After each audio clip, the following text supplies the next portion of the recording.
Maligayang pagbabalik mga tol, Canelo Alvarez may balitang malaki ang posibilidad laban kay Jaime Munguia, isang former WBO champion sa junior middleweight. Lubaban na rin sa middleweight 160 at super middleweight 168. Ngayon mga tol, kumakampanya si Munguia sa division ni Canelo. May darating na laban nga si Munguia kontra John Ryder na magaganap sa darating na Enero 2024. Matatanda ang binugbog ni Canelo itong si John Ryder. Pero muling magbabalik si Ryder ngayon laban kay Munguia.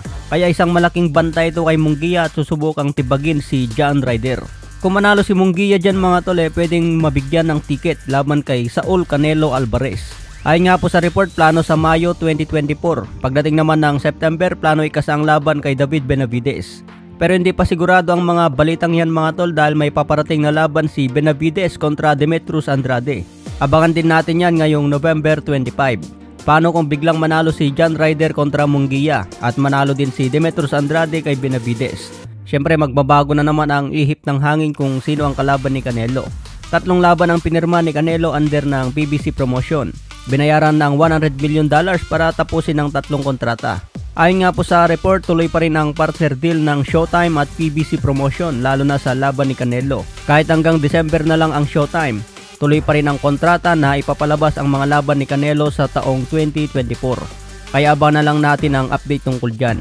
Samantala nagpakita si Canelo ng isang ensayo kung saan pinapalakas ang leeg. Kaya mapapansin na malapad ang leeg ni Canelo at hindi madaling in-knockout. Dahil yan sa mga training na ginagawa, mas lalong tumitibay na parang bakal. Kaya yung mga nagsasabing kaya nilang in-knockout si Canelo mga tole, parang imposibleng mangyari. Sa ibang banda naman, Deontay Wilder nagbigay ng mensahe para kay Joshua. Tigilan na raw ang pag-iwas sa kanya.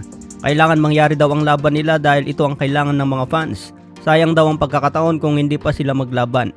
Nawawala na raw kasi ang sigla sa heavyweight division dahil sa mga mahinang matchup. Ito kasi ang isang inaabangan ngayon sa heavyweight bakbakan ni Wilder at Joshua.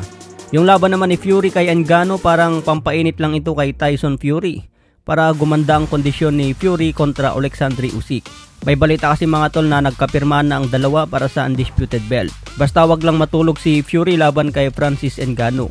Abangan natin yan ngayong October 28.